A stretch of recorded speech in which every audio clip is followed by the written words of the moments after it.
Cookie मिलिटेंट्ससिंगना सरकार फुंखुलगी कुंजा अनि नोंमैना कापख्रे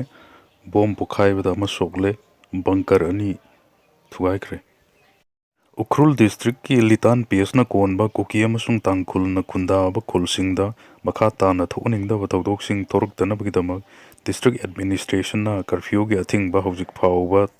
थमलक लितान पीएस की जुरिस्डिक्शन मनुंगदा लेबा मफमसिंगदा थोनिंगदा थौदोकसिंग लेप्तना थोकपगी मखा तारकपदा ngasisu कुकी मिलिटेंट्ससिंगना स्नाइपर राइफल फावबा सिजनदुना चथरकपा एटेक्ता सरकार खुलगी खुंजा अनि नोंमै मरुना पांदुना सोकपदगी अरुबा फिवमदा लाइकनख्रे थौदोक थोकिबा मफम असिदगी खुंजासिंगदगी फंगबा पावना हाय ngasi ayuk anganba pung manga makhai rom tarakpada litan ps tagi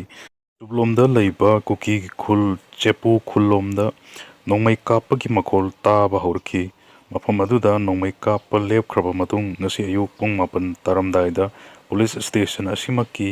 nongchoblomda leiba district na kamjong district ki manungchanba sarkar phung khulda kuki militant singna sniper rifle yaungna chatharkiba etekta tangkol singgi khul asigi stargi quarter da leiba khunja ani makhong amasung makhutta nongmai maruna amamam panduna soki makhoi ani nongmai maruna panduna sokpadagi khul adugi kunja singna ukrul district hospital tamna puduna laikanaki hari Manipur की TV incidents rate असी भारत की जाति की थाक की name न लेरी हक्सांग नायना चारबदी tuberculosis हारिबा लैना असी फहनबा ngami amadi laina asi ngakthokpa ngamba makal gi laina amani haina state tv officer dr hemlata thokjomna phongdokre wafam asi ngasi national tv elimination program national health mission amadi lainga ki health services loisang na sinduna jenims ki auditorium da Pangthokiba Yes We Can in TV led by Bharat powered by Janavagidari haiba pandamda pangthokpa World Tuberculosis Numit ki thauramda phongdokhibani Dr Hemlata Thokjomna makha tana hai mamang sahi gi December 3 ta TV muthatnabagi pandamda numit chamani gi campaign hodokhraba matung ngasi amuk hanna numit chamani gi campaign ama Union Health Minister JP Nadda na hodokpani Manipur की TV incidents rate असी लाख अमदा मरफुनिपान दशमिक अमा ओइरी India की ना लाख अमदा चामग मरफुद्रा मंगा की चांगदा लेरी लेबाग असी की टीवी प्रिविलेंस रेट असी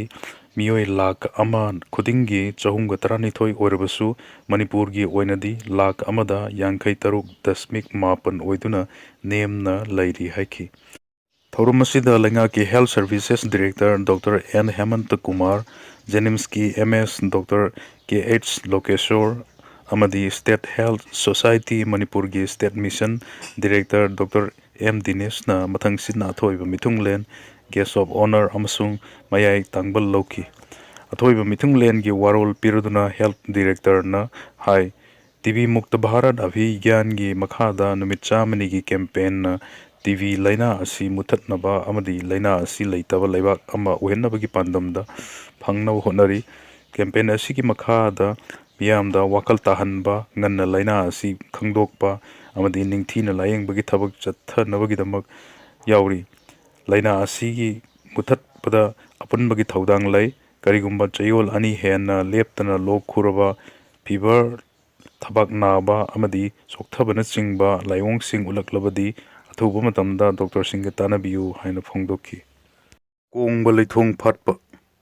महौसादगी पांगथोरकलिबा कोंगबा लैथोंग फाटपा सजिबु लैखुन तौबगी थौरम ngasi सजिबुगी तारी निपान बा युमसक इसा नुमित की अयुक पुंग मापन मखाई ताबदा कोंगबा लैंगांग पोकपी लाइकोन पांगईदा लैबा इनिंग थौ सराई रोंगबगी मतमदा थौ पांगबिरमलबा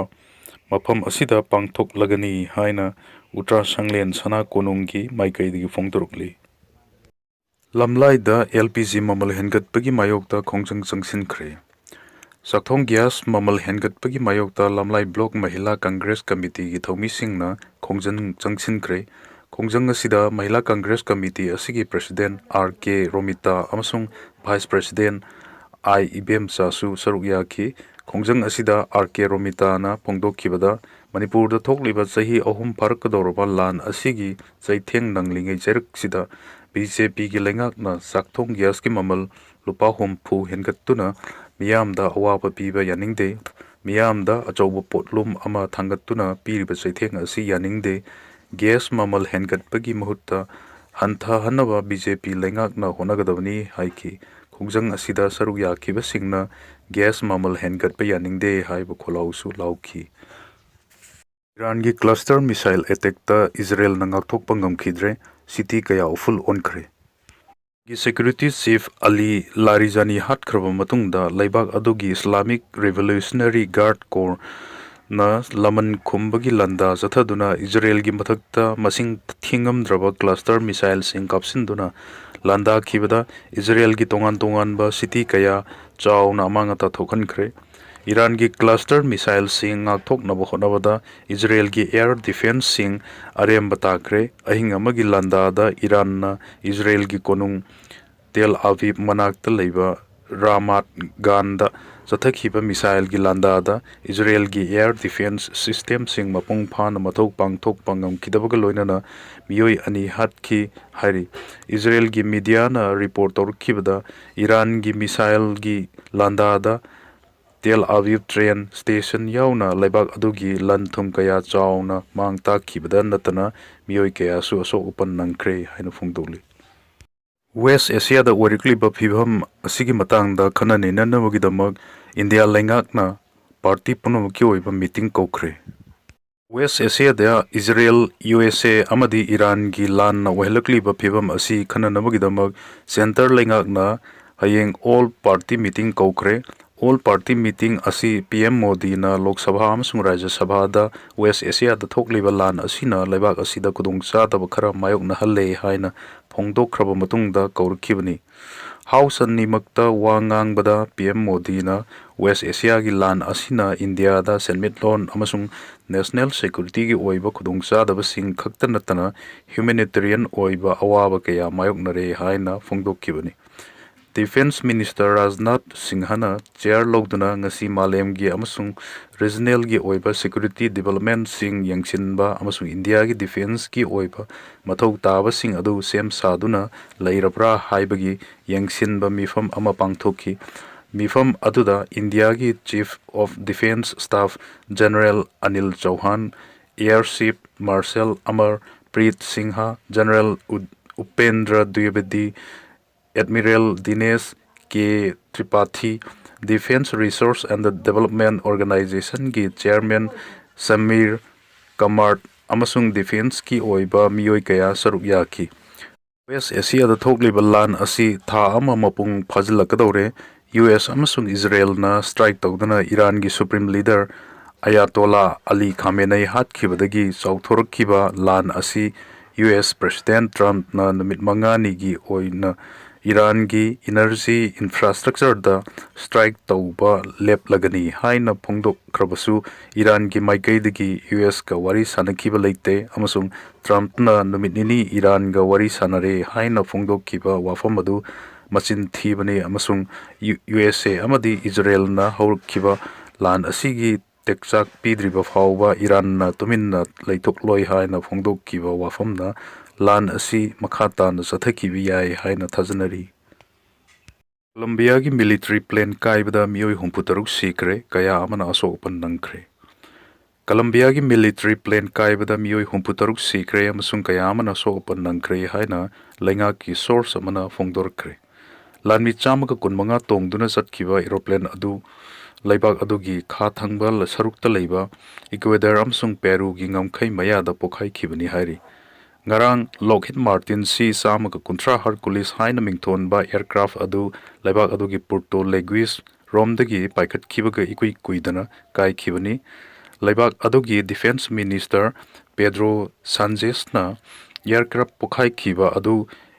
ꯏꯂꯤꯒꯦꯜ ꯑꯦꯛꯇꯔꯁꯤꯡꯅ ꯑꯦꯇꯦꯛ ꯆꯠꯊꯈꯤꯕꯒꯤ ꯈꯨꯗꯝꯁꯤꯡꯗꯤ ꯐꯪꯈꯤꯗꯦ ꯍꯥꯏꯅ ꯐꯣꯡꯗꯣꯛꯈꯤ꯫ ꯀꯣꯂꯝꯕꯤꯌꯟ ꯑꯦꯌꯔ ꯐꯣꯔꯁꯀꯤ ꯂꯨꯆꯤꯡꯕ ꯖꯦꯅꯔꯦꯜ ꯍꯨꯒꯣ ꯑꯂꯦꯛꯖꯦꯟꯗ꯭ꯔꯣ ꯂꯣꯄꯦꯁ ꯕꯥꯔꯦꯇꯣꯅ ꯐꯣꯡꯗꯣꯛꯈꯤꯕꯗ ꯋꯥꯔꯣꯜ ꯑꯃꯗ ꯃꯤꯂꯤꯇꯔꯤ ꯄ꯭ꯂꯦꯟ ꯀꯥꯏꯈꯤꯕ ꯂꯩꯕꯥꯛ ꯑꯗꯨꯒꯤ ꯂꯥꯟꯃꯤ 3 ꯊꯤꯕ ꯈꯪꯗꯅ ꯂꯩꯔꯤ꯫ ꯁꯣꯁꯤꯌꯦꯜ ꯃꯤꯗꯤꯌꯥꯗ ꯊꯥꯗꯣꯔꯛꯄ ꯚꯤꯗꯤꯑꯣ ꯑꯃꯗ ꯄꯣꯔꯇꯣ ꯂꯦꯒꯨꯏꯖꯥꯃꯣꯒꯤ ꯗꯦꯄ꯭ꯌꯨꯇꯤ ꯃꯦꯌꯔ ꯀꯥꯔꯂꯣꯁ ꯀ꯭ꯂꯥꯔꯣꯁꯅ ꯂꯥꯏꯕꯛ ꯊꯤꯕ ꯊꯧꯗꯣꯛ ꯑꯗꯨꯗ ꯂꯩꯈꯤꯗ꯭ꯔꯕꯁꯤꯡꯒꯤ ꯍꯛꯆꯥꯡꯁꯤꯡ ꯑꯗꯨ ꯑꯄꯤꯛꯄ ꯇꯥꯎꯟ ꯑꯗꯨꯒꯤ ꯃꯤꯔꯦꯟꯁꯪꯗ ꯊꯝꯈ꯭ꯔꯦ ꯍꯥꯏꯅ ꯐꯣꯡꯗꯣꯛꯈꯤ꯫ ꯖꯥꯠ ꯀꯨꯆꯨ ꯅꯥꯏꯕ ꯊꯧꯗꯣꯛꯀꯤ ꯄꯥꯎꯈꯣꯡ ꯑꯣꯏꯕ ꯋꯥꯔꯣꯜ ꯂꯩꯇꯦ꯫ ꯅ꯭ꯌꯨ ꯗꯦꯜꯂꯤ ꯃꯥꯔꯆ 23 ꯑꯋꯥꯡ ꯅꯣꯡꯄꯣꯛꯀꯤ ꯃꯤꯌꯥꯝꯗ ꯆꯠꯊꯕ ꯍꯪꯒꯣꯏ ꯇꯨꯀꯠꯆꯕꯒꯤ ꯊꯧꯑꯣꯡꯁꯤꯡ, ꯅꯨꯡꯉꯥꯏꯇꯕ ꯋꯥꯍꯩ ꯋꯥꯇꯥ ꯁꯤꯖꯤꯟꯅꯕ ꯑꯃꯗꯤ ꯖꯥꯠ ꯀꯨꯆꯨ ꯅꯥꯏꯕꯒꯤ ꯑꯣꯏꯕ ꯇꯝꯊꯤꯕ ꯃꯤꯑꯣꯠ ꯃꯤꯅꯩꯒꯤ ꯆꯠꯊꯔꯛꯄꯒꯤ ꯋꯥꯔꯤꯁꯤꯡꯒꯤ ꯑꯣꯏꯒꯗꯕ ꯍꯧꯔꯛꯐꯝꯒꯤ ꯑꯣꯏꯕ ꯋꯥꯈꯣꯡꯁꯤꯡ, ꯄꯥꯎꯈꯣꯡ ꯑꯣꯏꯒꯗꯕꯁꯤꯡ ꯁꯦꯟꯇꯔ ꯂꯩꯉꯥꯛꯇ ꯊꯝꯗꯦ ꯑꯃꯁꯨꯡ ꯁꯦꯟꯇꯔ ꯂꯩꯉꯥꯛꯅ ꯉꯥꯛ-ꯁꯦꯟꯕꯒꯤ ꯊꯕꯛ ꯇꯧꯗꯦ ꯍꯥꯏꯅ minister of state for home Nityananda ꯔꯥꯏꯅ ꯀꯪꯒ꯭ꯔꯦꯁ MP ꯒꯧꯔꯕ ꯒꯣꯒꯣꯏꯒꯤ ꯋꯥꯍꯪꯒꯤ ꯄꯥꯎꯈꯨꯝ ꯑꯣꯏꯅ ꯂꯣꯛ ꯁꯚꯥꯗ ꯐꯣꯡꯗꯣꯛꯈ꯭ꯔꯦ꯫ ꯃꯤꯅꯤꯁꯇꯔꯅ ꯍꯥꯏ ꯀꯟꯁꯇꯤꯇ꯭ꯌꯨꯁꯟꯒꯤ 7ꯁꯨꯕ ꯁꯦꯗ꯭ꯌꯨꯜꯒꯤ ꯃꯇꯨꯡ ꯏꯟꯅ ꯄꯨꯂꯤꯁ ꯑꯃꯗꯤ ꯄꯕ꯭ꯂꯤꯛ ꯑꯣꯔꯗꯔ ꯍꯥꯏꯕꯁꯤ ꯁ꯭ꯇꯦꯠꯀꯤ ꯁꯕꯖꯦꯛ ꯑꯃꯅꯤ, ꯃꯔꯝ ꯑꯗꯨꯅ ꯑꯋꯥꯡ ꯅꯣꯡꯄꯣꯛꯀꯤ ꯃꯤꯌꯥꯝꯗ ꯆꯠꯊꯕ ꯇꯣꯉꯥꯟ ꯇꯣꯉꯥꯟꯕ ꯃꯈꯜꯒꯤ ꯖꯥꯠ ꯀꯨꯆꯨ ꯅꯥꯏꯕ ꯅꯨꯡꯉꯥꯏꯇꯕ ꯊꯧꯗꯣꯛꯁꯤꯡꯒꯤ ꯑꯣꯏꯕ ꯋꯥꯔꯣꯜ ꯁ꯭ꯇꯦꯠ ꯂꯩꯉꯥꯛꯁꯤꯡꯅ ꯌꯦꯡꯁꯤꯟꯗꯨꯅ ꯂꯥꯛꯈꯤꯕꯅꯤ ꯍꯥꯏꯅ ꯐꯣꯡꯗꯣꯛꯈꯤ꯫